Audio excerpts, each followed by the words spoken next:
Kita miris ya, baru-baru ini kita kembali dihebohkan dengan berita bahwa ada oknum ya, saya katakan oknum ustadz yang mencabut. Ali bin Abi Thalib aja mengatakan bahwa disuruh didik dan disuruh siapkan generasi.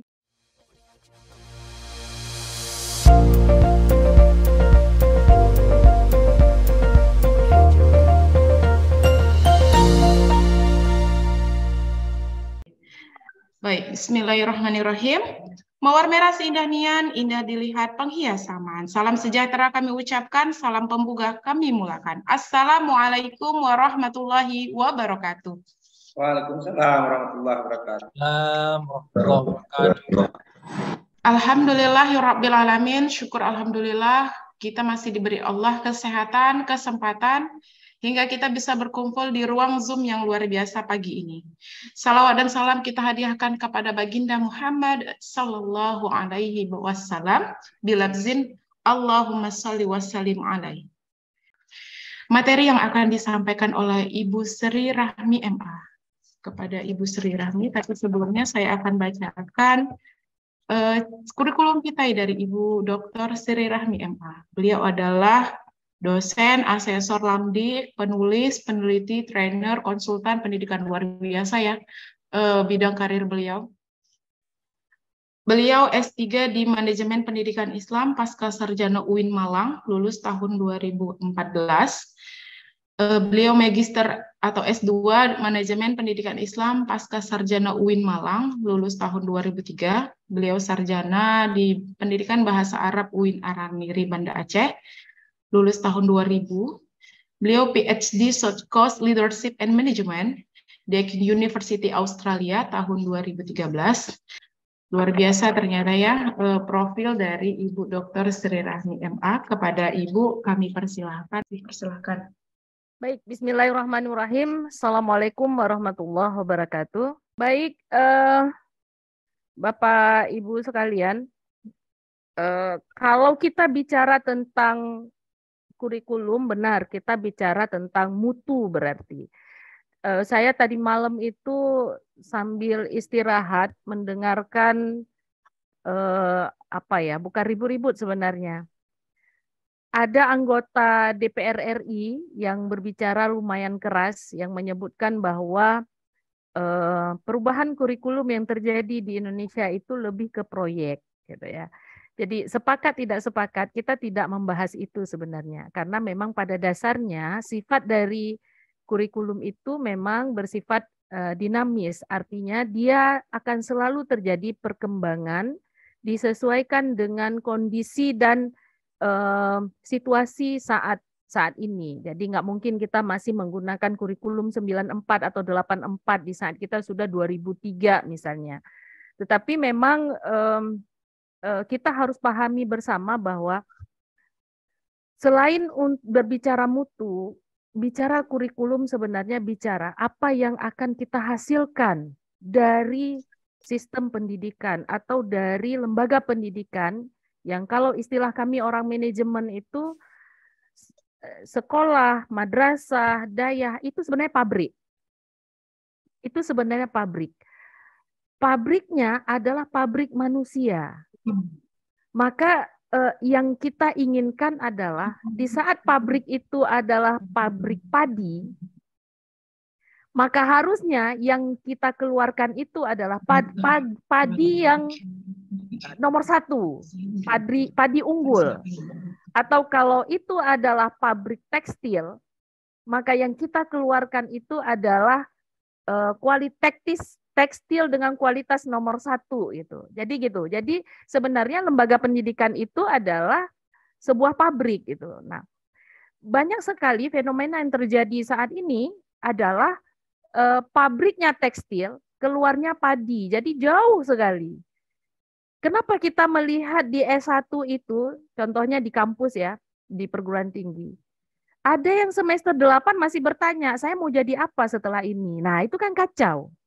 Seharusnya kalau pendidikan pabriknya jelas, dari kelas 1 MI atau kelas 1 SD dia sudah tahu mau jadi apa dia nanti.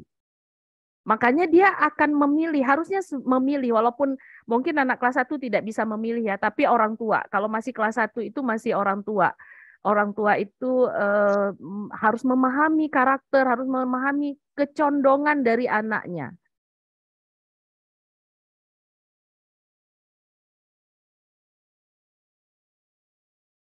Sekarang ini musimnya tahfiz. Semua anak dimasukkan tahfiz. Padahal ada anak yang kadangkala ingatannya tidak terlalu kuat untuk hafalan, untuk jenis menghafal.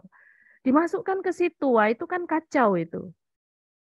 Jadi sehingga keluar kelas 6, ya dia bisa menghafal, tetapi hanya tidak permanen. Tidak permanen. Atau dia menghafal Al-Quran, tapi dia tidak tahu apa yang dia hafal itu. Sehingga tidak mengejawantah kalau kata kita ya.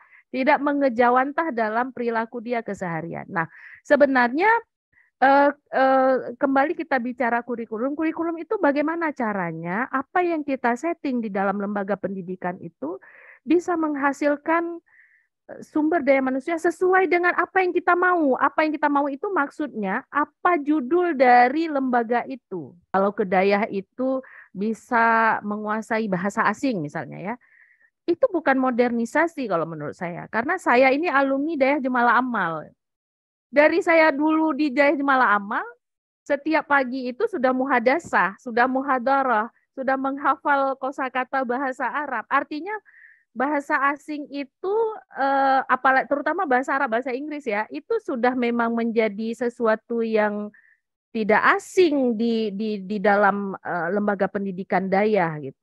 Kecuali misalnya saat ini karena sudah menghadapi 4.0, perkembangan globalisasi sudah luar biasa dan segala macam, sehingga bahasa Arab, bahasa Inggris, dan bahasa Jerman, bahasa Jepang, bahasa Korea. Nah, karena sekarang kan anak-anak muda sekarang ini kan suka sekali sama Korea. Jadi di pesantren itu mempelajari bahasa Korea sehingga kita tahu mana makanan yang ada kandungan babi atau tidak. Sekarang kan makanan Korea, makanan Jepang itu sekarang sedang membooming, sedang viral. Nah, bagaimana anak-anak pesantren, anak Dayah bisa menguasai itu? Jadi sebenarnya kita harus lihat dari dasar.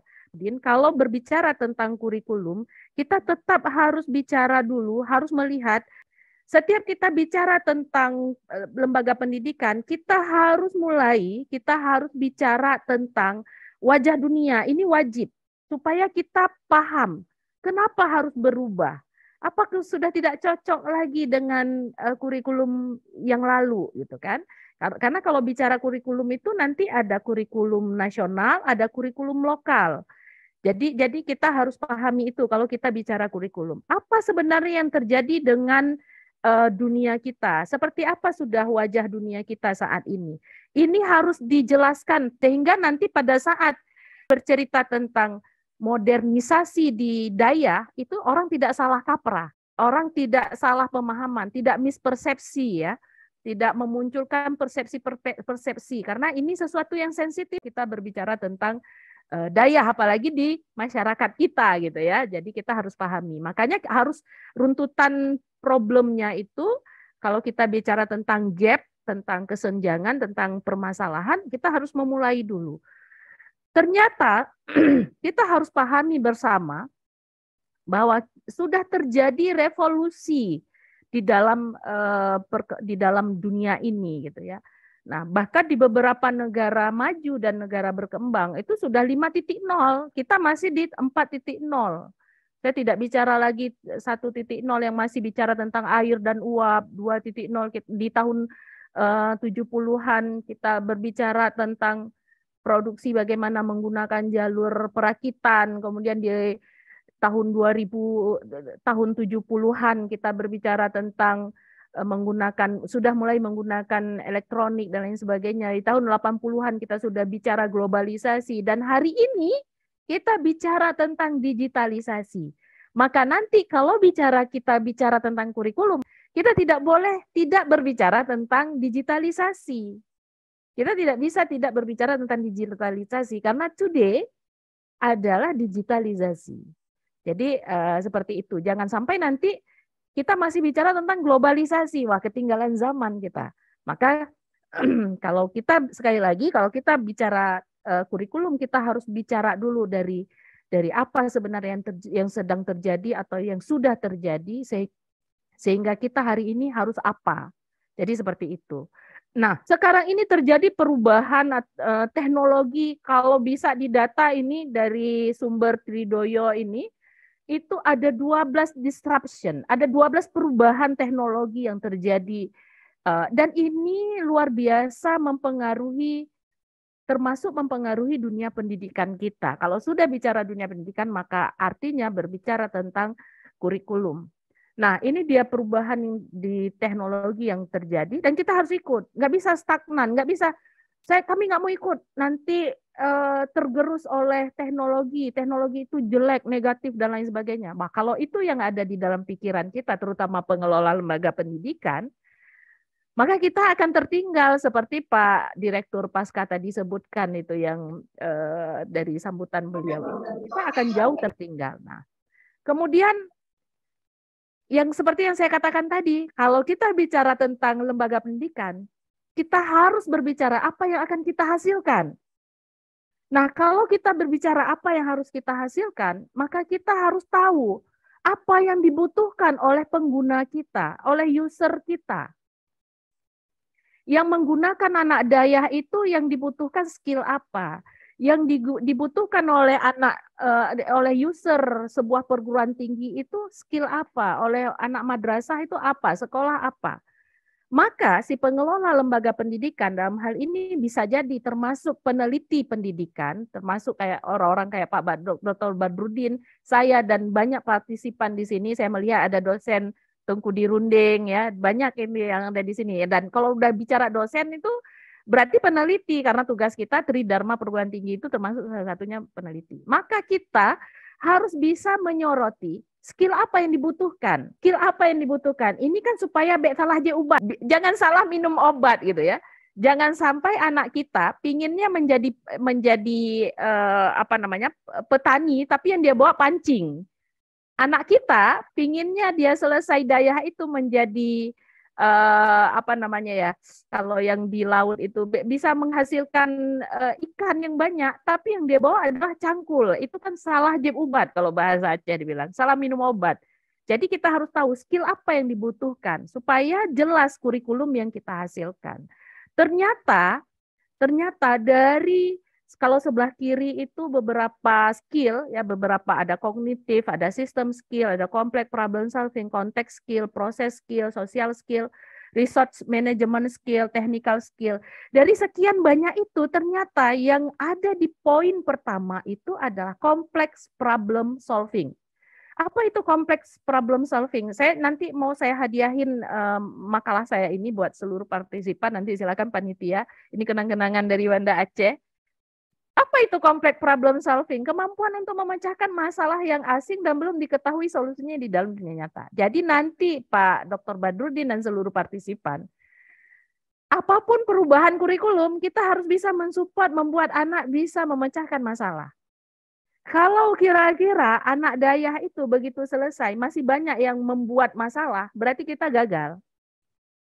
Karena seharusnya anak daya, begitu dia keluar dari daya, dia bisa menyelesaikan masalah orang-orang yang tidak pernah menempuh pendidikan daya. Kita miris ya, baru-baru ini kita kembali dihebohkan dengan berita bahwa ada oknum, ya, saya katakan oknum ustadz yang mencabuli santri gitu. Nah, itu dia buat masalah. Bagaimana dia bisa melahirkan santri yang bisa menyelesaikan masalah? Dia sendiri yang buat masalah.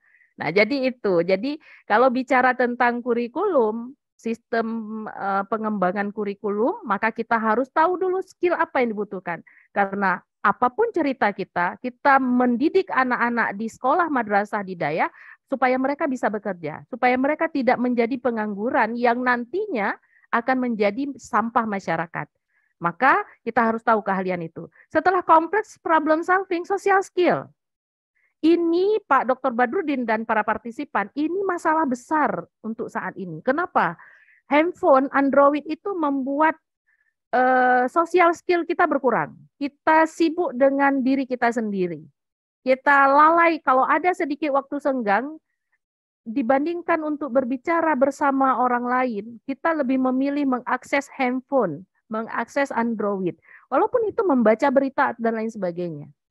Tapi social skill kita menjadi sedikit berkurang. Kita lebih individualis akibat dari kemajuan teknologi itu. Makanya bagaimana lembaga pendidikan bisa mengatasi hal negatif dari perkembangan teknologi ini. Jadi harus memperkuat social skill. Warung kopi banyak di Aceh, banyak, malah hampir 1:1 dengan masjid ya. Kalau di Banda Aceh itu, waduh, selang satu itu kalau di jalan Lampinung itu, selang satu itu warung kopi, selang satu warung kopi. Tapi tidak terjadi komunikasi kadang-kala di situ. Dalam satu meja itu ada 4 orang, ada 6 orang, mereka sibuk dengan Android-nya masing-masing. Itu produk pendidikan loh, produk lembaga pendidikan. Artinya sosial skill-nya kurang. Sudah sedikit kita duduk di warung kopi itu berbicara, gimana tuh di masjid dekat rumah kita itu kurbannya udah kurang sekali. Itu sedikit sekali karena semuanya sibuk dengan Android-nya masing-masing. Jadi social skill ya, kemudian proses skill, kemudian sistem skill, dan baru kemudian cognitive ability. Jadi baru terakhir yang kelima itu skill yang dibutuhkan baru kognitif.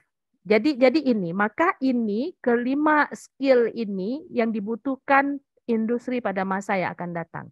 Ini harus muncul dalam kurikulum.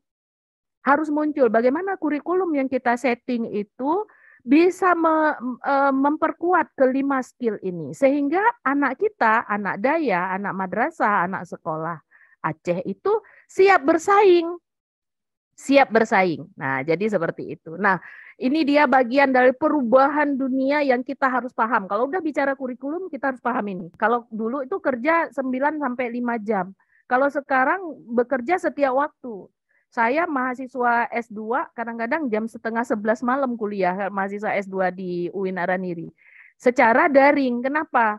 Karena banyak aktivitas pagi, jadi akhirnya saya izin untuk kuliah jam 9 malam. Terus kata mahasiswanya, Bu, masih zikir, Bu, di masjid. Gimana kalau jam 10:30? Boleh, nggak masalah. Jadi kita bisa bekerja, bisa melakukan aktivitas setiap saat. Bisa juga di mana saja. Kalau dulu kan harus di kantor.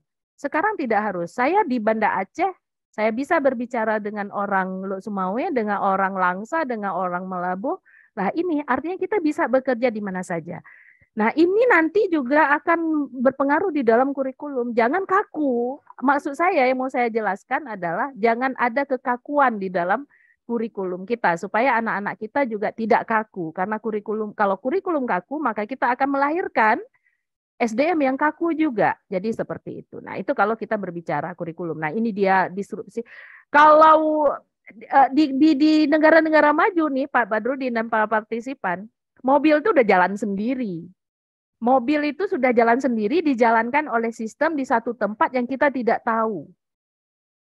Kalau di daerah kita ada mobil jalan sendiri itu udah ribut itu, udah ada hantu dianggap di kampung itu, nggak sampai sebulan itu udah kosong kampung itu karena dianggap ada hantu. Padahal itulah perubahan ya, disruption, sudah perubahan, sudah new culture sekarang ini. Nah ini yang dan itu sekali lagi mempengaruhi pendidikan kita. Nah, berprestasi biasa aja, keterlambatan itu ada di dalam semua lembaga. Mau di madrasah, di sekolah, di daya, itu ketiga model anak peserta didik ini ada. Ada. Makanya kurikulum jangan hanya mensupport anak berprestasi. Kurikulum jangan hanya mensupport anak yang biasa saja. Kurikulum tidak hanya mensupport anak yang keterlambatan, tapi bagaimana ketiga komponen ini bisa disupport di dalam kurikulum. Nih kalau bicara kurikulum Aceh ya, saya diminta judulnya Sistem Pengembangan Kurikulum Pendidikan di Aceh. Maka kita harus bisa mensupport ketiga ini. Karena apa? Sebenarnya kalau kita bisa bertanya, mengapa ada anak berprestasi? Kenapa ada anak yang biasa aja? Ada anak yang terlambat? Apa yang menyebabkan mereka begitu? Bukankah sebenarnya semua anak itu bisa berprestasi? Nah ini kan kalau bicara kurikulum, maka kita harus mulai dari pertanyaan ini. Teman dayah saya, teman waktu saya sekolah di Dayah Jemal Amal, Teman saya itu nggak bisa duduk dia. Lari ke sana, lari ke sini. Jadi Ustadz pun kewalahan di daerah Jemaah Amal saat itu ya. Saya nggak usah sebutkan namanya. Tapi sekarang dia menjadi pengusaha besar. Artinya sebenarnya semua anak itu bisa berprestasi. Tapi bagaimana caranya? Kalau nggak percaya semua anak bisa berprestasi, tidak tergantung oleh apapun. Prestasi atau tidak itu bukan oleh umur. Kenapa? Coba kita lihat contohnya ya. Ini salah satu contoh. Nanti saya percepat. Ini nggak banyak lagi nih, Ibu moderator, Ibu host. Contohnya ini nih, Said Muhammad Hussein Tabatabai. Dia ini pada bulan Februari 1988 bisa menjadi doktor di usia 7 tahun dan paham Al-Quran, hafal dan paham Al-Quran. Tidak hanya hafal ya, tapi paham Al-Quran. Usianya 7 tahun. Sudah menjalani ujian doktoral. Nah, nanti kita cek nih sama-sama Pak Jul, Pak Dr. Badrudin, saya, usia berapa kita jadi doktor? Kalau misalnya usia itu adalah menyebabkan anak berprestasi atau tidak, ini ada yang 7 tahun sudah ujian doktoral. Ada yang sudah masuk umur 47 tahun belum selesai-selesai doktornya. Nah, jadi apakah usia itu yang menyebabkan? Itu enggak sebenarnya. Kemudian kalau kita bilang bahwa yang berkulit putih itu yang pinter-pinter, atau yang berkulit hitam yang pinter-pinter, itu juga tidak menjadi sebuah hal yang benar. Kenapa? Ini dia. Syarifuddin Khalifah, seorang anak di benua Afrika, itu lahir dari keluarga non-muslim, hafal Al-Quran dan salat 5 waktu di umur 1,5 tahun. Dia bisa berbicara 5 bahasa asing, Arab, Inggris, Prancis, Kiswahili, dan Itali pada umur 5 tahun. Dia juga telah mengislamkan ribuan orang di beberapa negara karena keahliannya menghafal Al-Quran. Makanya tadi saya katakan kalau di daerah kita modernisasinya itu baru 2 bahasa Arab dan Inggris. Itu sama seperti waktu saya menjalani pendidikan di daerah Jemaah Amal. Tidak terjadi modernisasi berarti. Ini anak 1,5 tahun sudah bisa 5 bahasa.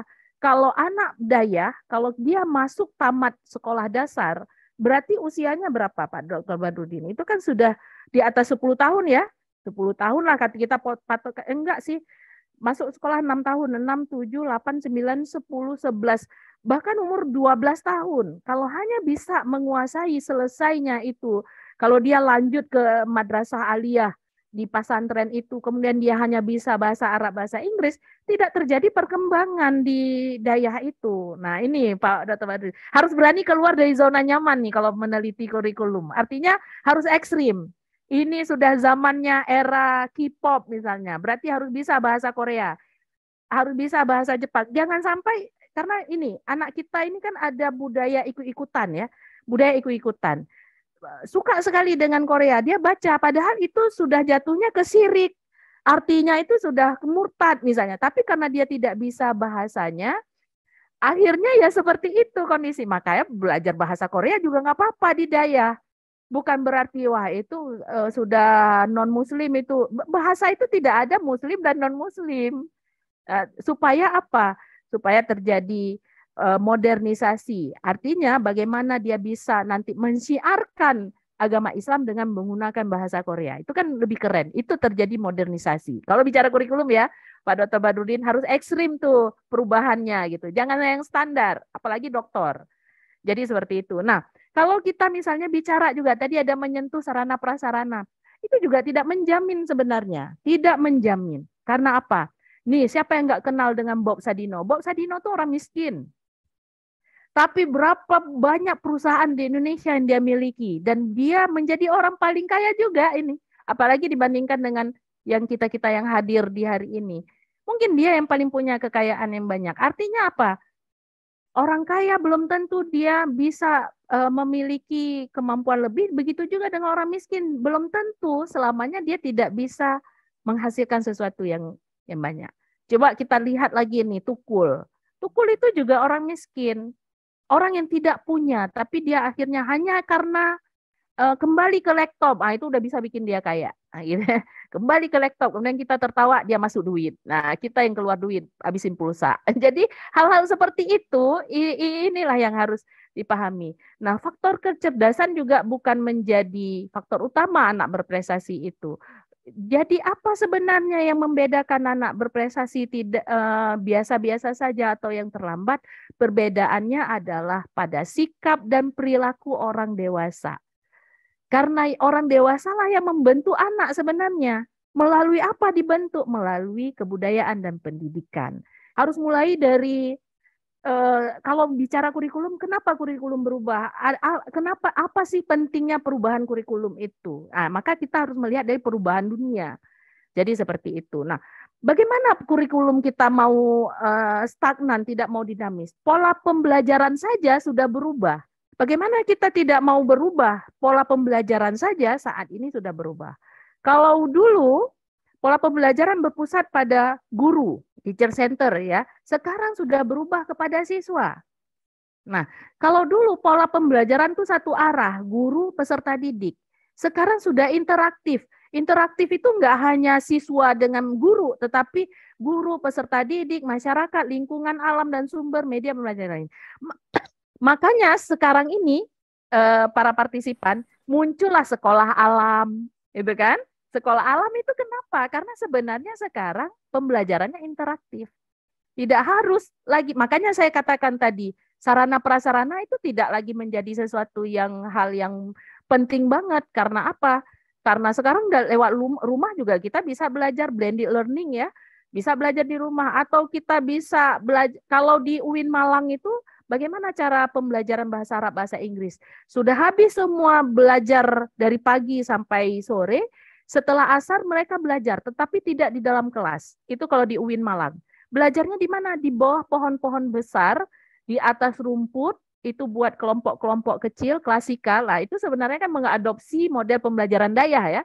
Model klasikal itu satu orang dosen nanti mengajarkan bahasa 6 sampai paling banyak 10 mahasiswa di dalam ruangan terbuka. Jadi lingkungan alam itu juga menjadi model pola pembelajaran saat ini. Kemudian pola pembelajaran terisolasi menjadi pola pembelajaran berbasis jaringan. Artinya kita bisa belajar di mana saja dan dari mana saja. Makanya saya kalau ngajar mahasiswa, hari pertama saya katakan bahwa saya dosen utama di mata kuliah ini. Tapi ada dosen pendamping saya. Apa itu? Google Scholar, link-link internet yang itu berbicara tentang materi kita hari ini. Saya katakan seperti itu sama mahasiswa.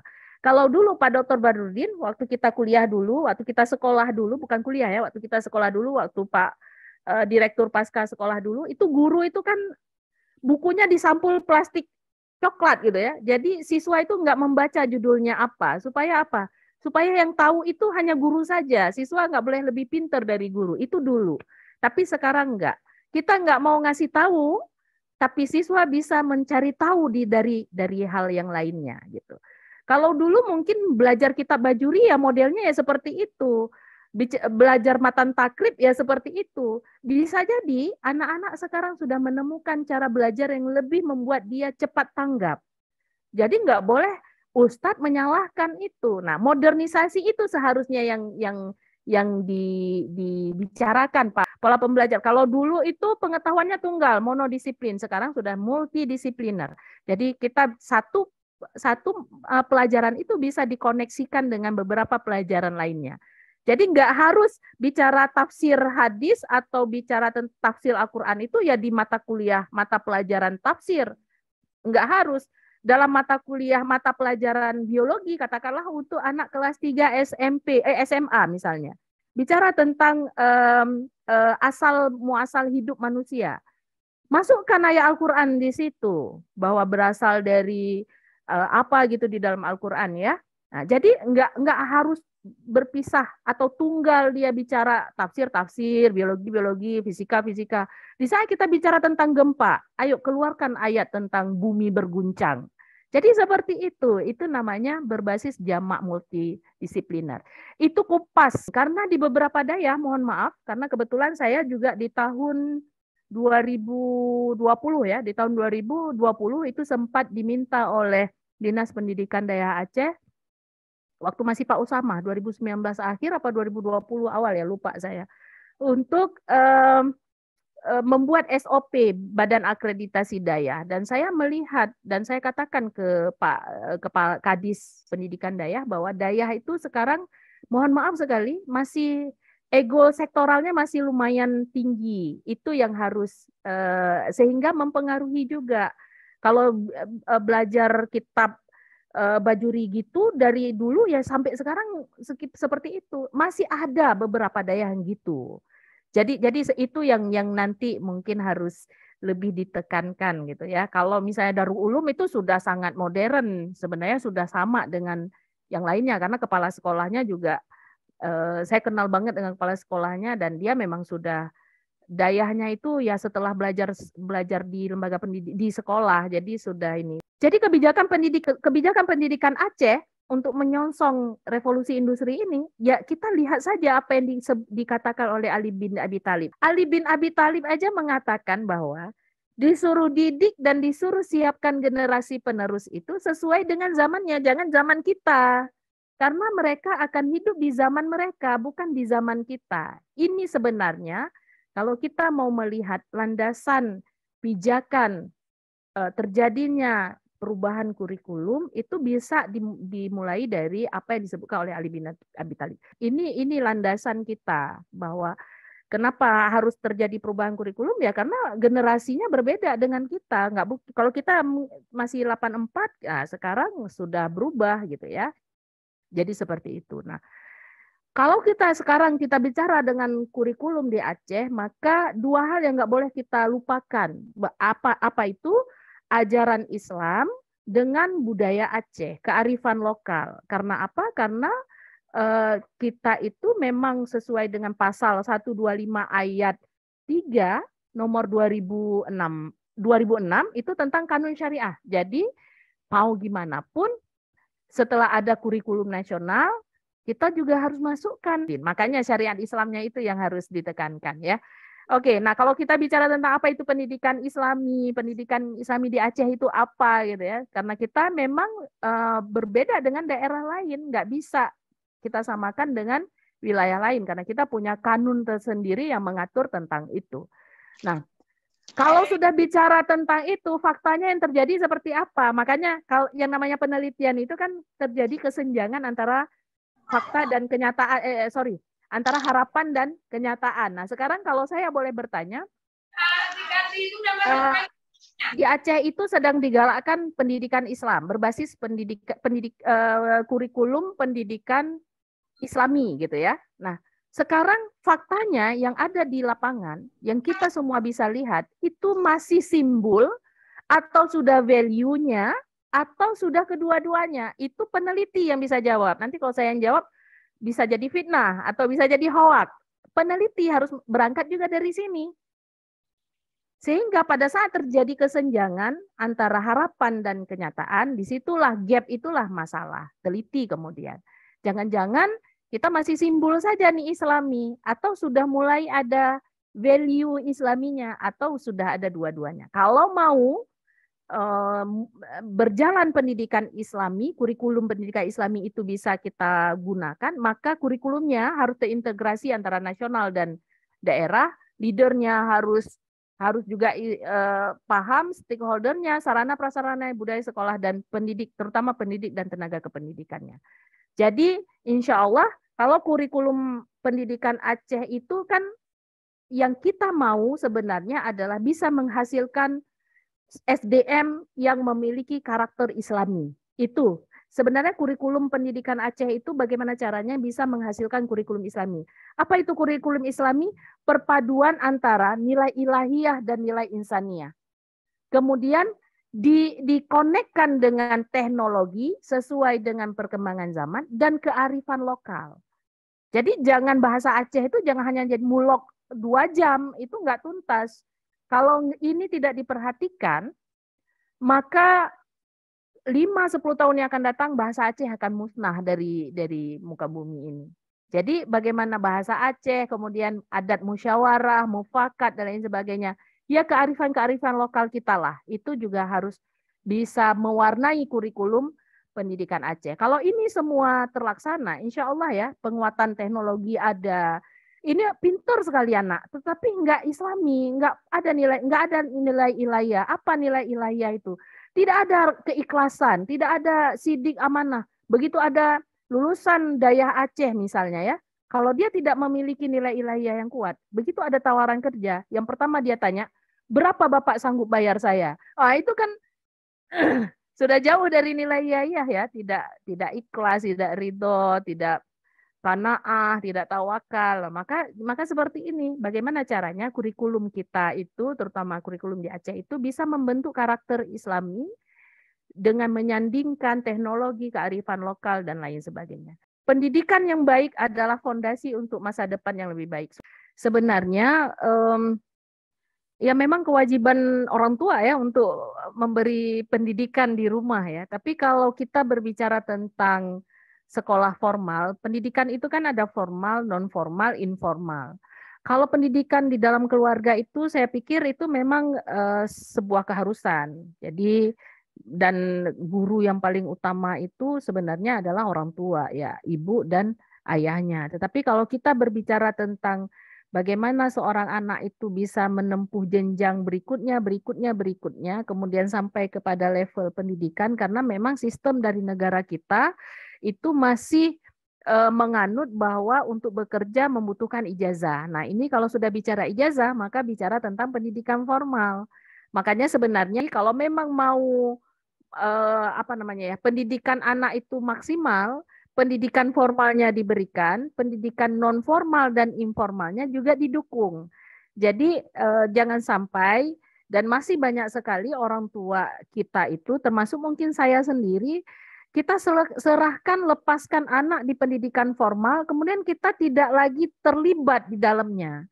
Bahkan ada beberapa, karena kebetulan saya komite di SMA Modal Bangsa, ketua bidang humas di Modal Bangsa, komite. Kemudian di Min Model Banda Aceh, saya sekretaris komite. Jadi banyak sekali orang tua yang mengatakan, "Pushit kalau nju anak batikula masa nyo manteng hanjut." Ya, jadi itu bahasa-bahasa yang melimpahkan pendidikan anak 100% ke pendidikan formal. Padahal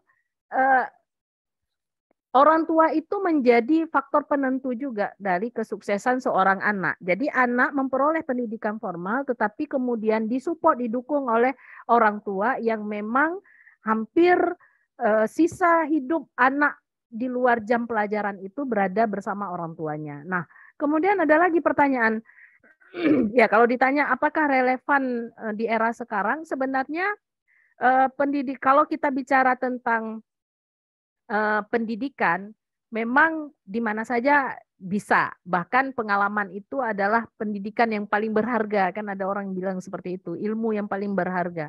Kalau bicara tentang menuntut ilmu, di mana saja bisa, boleh. Tetapi kalau bicara tentang pendidikan, karena kita terikat oleh aturan regulasi dari dalam negara, maka kita ya belum bisa mewadahi bahwa anak yang belajar di rumah, maksudnya kita otodidak ya, kita ajarin, kemudian dia bisa bekerja. Karena itu tadi yang seperti saya katakan, terikat dengan ijazah yang harus dimiliki oleh seorang anak. Nah, saya nggak tahu ke depan, kita tidak ada yang bisa memastikan bagaimana ke depan. Bisa jadi nanti ini bisa saja terjadi di Indonesia. Jadi kita nggak tahu ke depannya seperti apa. Tapi sampai saat ini, kalau memang kita mau bekerja, terutama bekerja di dunia formal, ya kita harus memiliki pendidikan formal yang nanti akan ditentukan oleh ijazahnya. Nah, kemudian bagaimana trik dan langkah agar usaha ini tidak jauh tujuan dari pendidikan yang ada ya, seperti saya katakan tadi ya, karena kalau di Indonesia memang belum mensupport 100% untuk sekolah di rumah. Tetapi beda Pak ya, kita mengajari anak kita di rumah dengan homeschooling itu beda. Kalau homeschooling dia punya kurikulum, karena yang namanya pendidikan formal itu kan ada kurikulum, ada sistemnya yang terikat, dan ada pendidik dan perangkatnya gitu. Jadi kalau misalnya homeschooling, mereka itu jelas ada kurikulumnya, ada sistemnya, tetapi belum bisa mengikuti ujian seperti sekolah lainnya, sehingga kalau mereka membutuhkan ijazah, mereka harus melakukan pendidikan atau ujian persamaan di sekolah terdekat yang nanti akan ditunjuk oleh Dinas Pendidikan atau Kementerian Agama kalau itu madrasah. Tetapi itu sudah terbentuk, sistem itu sudah terbentuk. Bahkan sepupu ponaan saya itu homeschooling satunya yang di Jakarta karena orang tuanya dua-dua sibuk waktu pandemi nggak bisa nganter, kadang nggak hari ini sekolah, hari ini kuliah, hari ini ke kantor, besoknya tidak. Jadi karena ketidakjelasan di masa pandemi akhirnya memutuskan anaknya untuk di homeschoolingkan karena susah sekali antar jemput di Jakarta kalau tidak jelas. Nah, tetapi pada saat dia menyelesaikan pendidikan SMP ya, SMP pendidikan menengah pertama, dia harus mengikuti ujian di sekolah sejenis yang ditunjuk oleh Dinas Pendidikan. Memang anak kita wadahi dengan pendidikan formal, tapi kita support dengan pendidikan non formal juga, pendidikan informal juga, sesuai dengan kemampuan yang kita miliki. Kemudian kalau ada pertanyaan lagi, bagaimana kita mendapati peserta didik berpola pada teacher center? Apakah perlu kita arahkan mereka pada student center? Iya, harus Pak, untuk masa sekarang ini harus. Dan saya yakin guru-guru sekarang kita ini sudah lumayan cerdas ya. Dia sudah memiliki guru-guru saat ini, saya yakin sudah memiliki banyak sekali metode mengajar yang akhirnya metode mengajar dia itu bisa mengarahkan anak itu menjadi pusat, menjadi center, student center, tidak lagi di dia.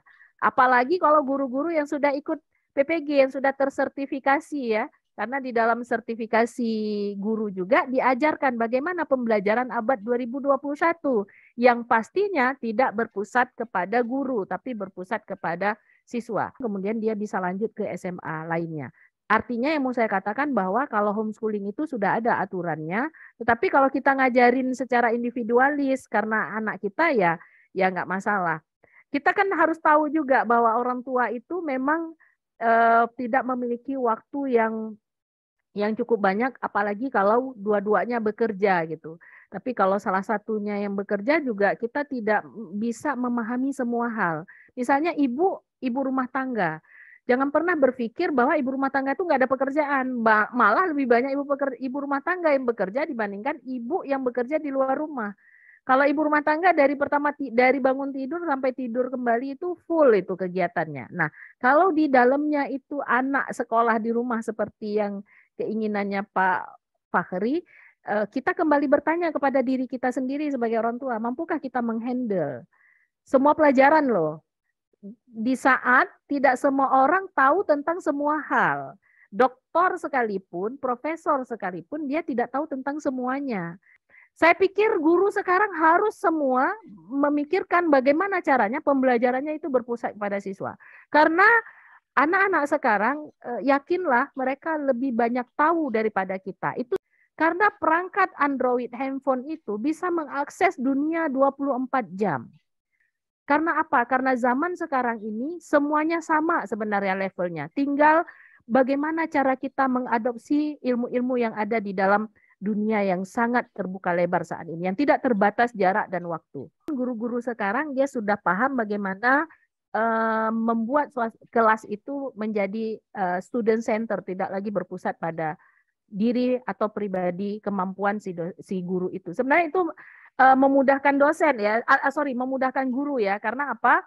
Karena guru bisa fokus ke hal lain di saat siswanya itu sudah. Jadi caranya gini, sebelum dia keluar hari ini, dia sudah menyampaikan materi untuk minggu depan. Silakan pelajari tentang tema ini. Sehingga anak mencari sendiri, di dalam kelas kita berdiskusi. Jadi seperti itu. Saya pikir sudah waktunya dan sudah saatnya student center itu ada di lembaga pendidikan kita. Tapi kalau guru itu sudah punya teori, sudah ahli, dia praktisi lagi. Tadi bicara tentang oknum ustadz atau pimpinan dayah. Kalau tadi Dr. Badrudin bilang itu pimpinan dayahnya harus peka bagaimana mempekerjakan ustadz-ustadz di pesantren gitu ya, di dayah-dayah. Nah, sekarang malah Pak Dr. Badrudin pimpinan dayahnya yang melakukan itu. Ya, jadi kalau menurut saya kita harus pisahkan. bicara kurikulum dengan bicara sistem pendidikan budaya. Itu harus kita pisahkan. Kalau kita bicara tentang kurikulum itu nggak masuk ke situ karena kurikulum itu adalah alat ya untuk kita terjadinya proses pembelajaran. Tetapi kalau menurut saya terjadinya hal-hal atau kasus-kasus yang seperti itu karena mohon maaf ada sistem manajerial yang mungkin harus kita benahi. Saya tidak mau mengatakan salah karena tidak mengunjungi semua pesantren, tapi karena saya alumni pondok pesantren, alumni Dayah di Aceh, saya setelah keluar dari Dayah, saya ambil konsen dengan ilmu manajemen pendidikan Islam, yang di situ konsen bicara tentang manajemen pesantren, mungkin agak sedikit harus dilakukan perubahan, karena ini sudah kritis ya, problem tentang pelecehan seksual, sodomi dan lain sebagainya ini sudah kritis menurut saya. Jangan sampai kalau ini berlanjut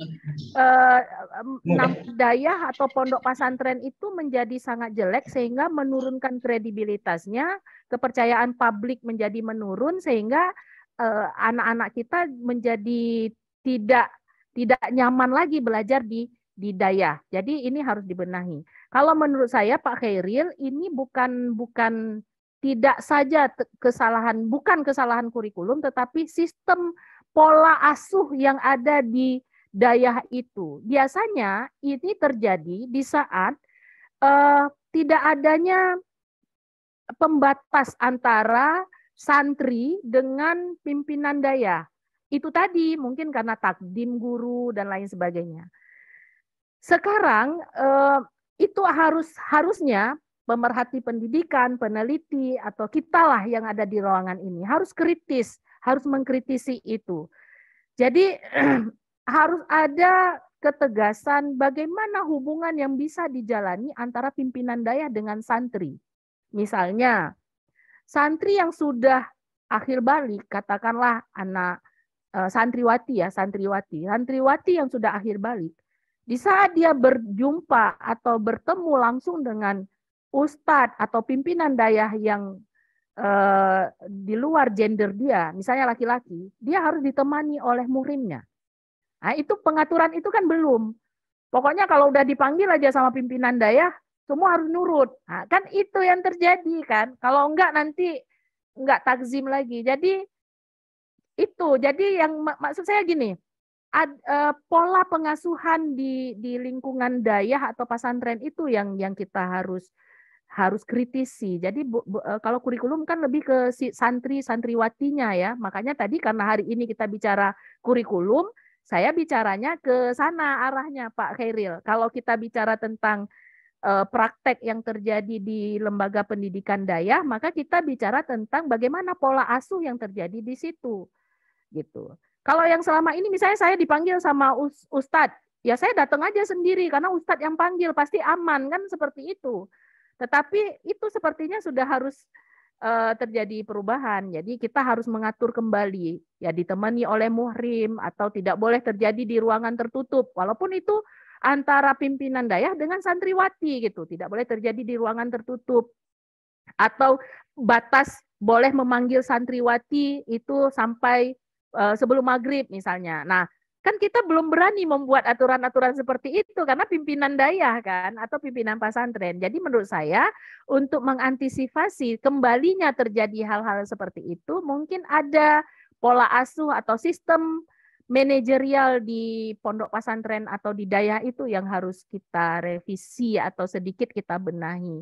Nah, itulah tugas-tugas kita sebagai peneliti pendidikan Islam gitu. Nah, kemudian yang terakhir tadi Pak Khairul Miswar 7 tahun udah selesai doktoral. Itu sebenarnya contoh Pak Khairil. Saya ingin mengatakan bahwa kecerdasan seseorang itu tidak tergantung dari usia, tidak tergantung dari ras, kulit putih, kulit hitam, atau fisiknya pendek, tinggi, hidungnya mancung, tidak mancung. Saya mau menjelaskan contoh itu tadi sebenarnya Pak Khairil.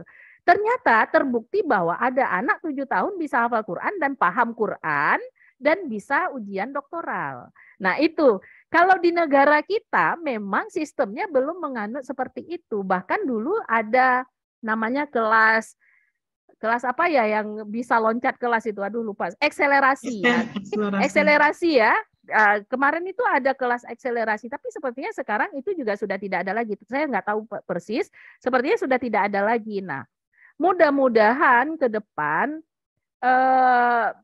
negara kita juga bisa kembali seperti itu ya. Jadi lebih rileks ya. Kalau anak sudah pinter, sudah ilmunya sudah sampai ke SMA, nggak usah SMP lagi, dari SD langsung SMA. Jadi seperti itu sebenarnya bagus karena tidak semua anak sama kan tingkat kemampuannya. Contoh misalnya itu yang baru-baru yang di anak di NTT itu, yang dari SD Impres loh, tapi dia bisa menjuarai lomba hitung cepat mengalahi 7.000 orang di seluruh dunia. Maksud saya seperti itu. Artinya ya mudah-mudahan lah pengambil kebijakan di level pusat itu bisa melihat contoh-contoh dari negara-negara maju dan berkembang ini. 7 tahun sudah selesai doktoral. Jadi dia punya masa waktu untuk mengabdi itu lebih panjang. Kalau kita 50 tahun belum selesai dokter. Selesai dokter 54 tahun katakanlah seperti itu. Jadi masa mengabdinya itu lebih pendek, lebih terpangkas lagi gitu ya. Masa produktifnya lebih singkat lagi. Jadi seperti itu untuk kita semua. Terima kasih buat YN Langsa. Billahi taufiq hidayah. Assalamualaikum warahmatullahi wabarakatuh.